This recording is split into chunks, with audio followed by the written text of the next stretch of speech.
Welcome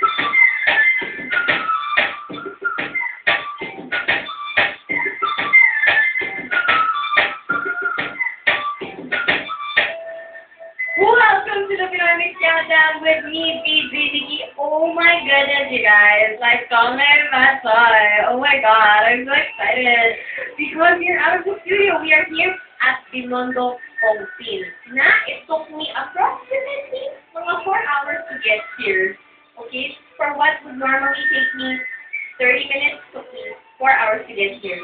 Dalawang beses na akong nakatulog at nagising. Akala mo nga pagising ko na sa Clark, Pampanga na ako. But no, we are here at Binondo because makikigulo tayo sa preparations na Chinese New Year. Because by the time we see this, it would be Chinese New Year, right?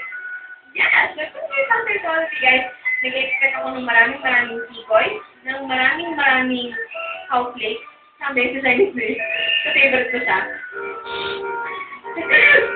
At maraming friendship. Ilang nasa friendship Christian. So anyway, more about the Chinese New Year festivities later on. In the meantime, we have the new entry at number 20, Evelyn Get Rock by Earnville. Get Rock by Earnville, new entry yan. And as you can see, people, andito po tayo sa kalagit na, Binondo Pin. At kanina, pagkatawag lang nakatayo dito, pinaurong ako ng cameraman namin saan? Maganda! Tanong ko na kayo. Sa kanal. Thanks. Launching course. Mga promote sila. Anyway, you guys. So yeah, andito pa rin tayo, nakikigulo tayo in preparation for Chinese New Year. At dahil Chinese New Year, at balita ko ay maraming magagaragang mga Ryan dancing kapag Chinese New Year. Bawal ang bolok. Okay? Bawal ang mga gugulo. Bawal ang mga etsisera pag nagkakasihan yung mga tao dito. Just a warning for those of you na may balak magulo ang Chinese New Year. Okay? Kaya malagyan na kayo ng protein shake. Kaya parang kita with bottles of protein.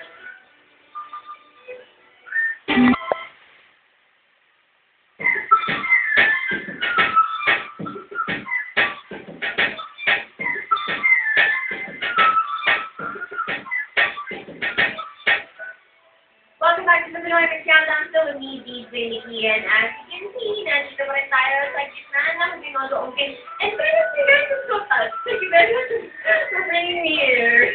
Namiss ko yung lumalabas na ganyan. Ginagito niyo ako. Anyway, sagit tayo. Talagang sabi mo kanina, nag-expect ako ng maraming tikoy. Pwede na pwede ko lang hinihingi niya.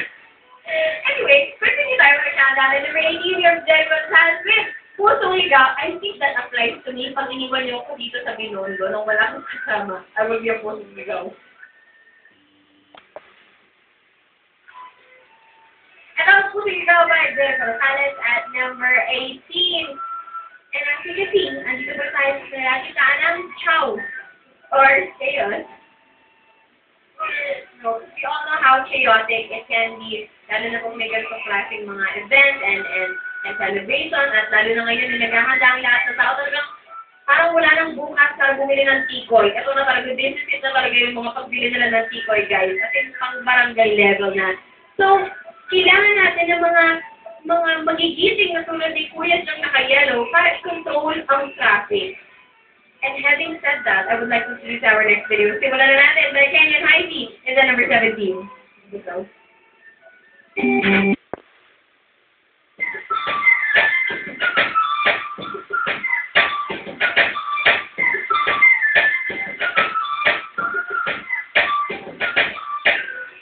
Welcome back to the Dynamic Countdown, still with me, BJ Nikki, at nandito tayo sa tumpok ng bentahan ng tikoy. Yes, and I bet you guys didn't know this.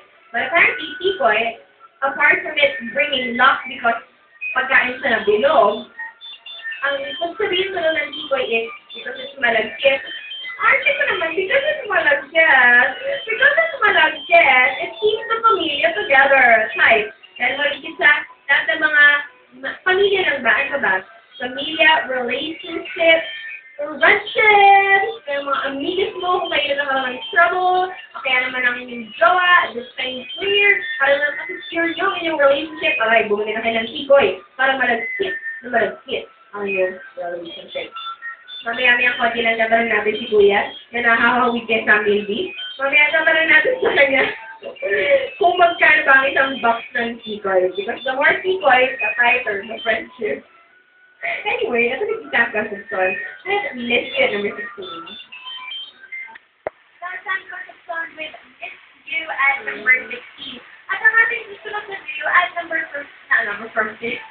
Number 15. And nagmumula kay Eric Santos na Miss You like crazy naman. What is with all these men? At mukha silang bloodless with Valentine's season. Kapag di natin talungan ng isang kuya na mukha namang parang imposible naman na wala siyang Valentine's season. Kuya. Ano ba naman? Ronald Mentes? Ronald Mentes. Okay.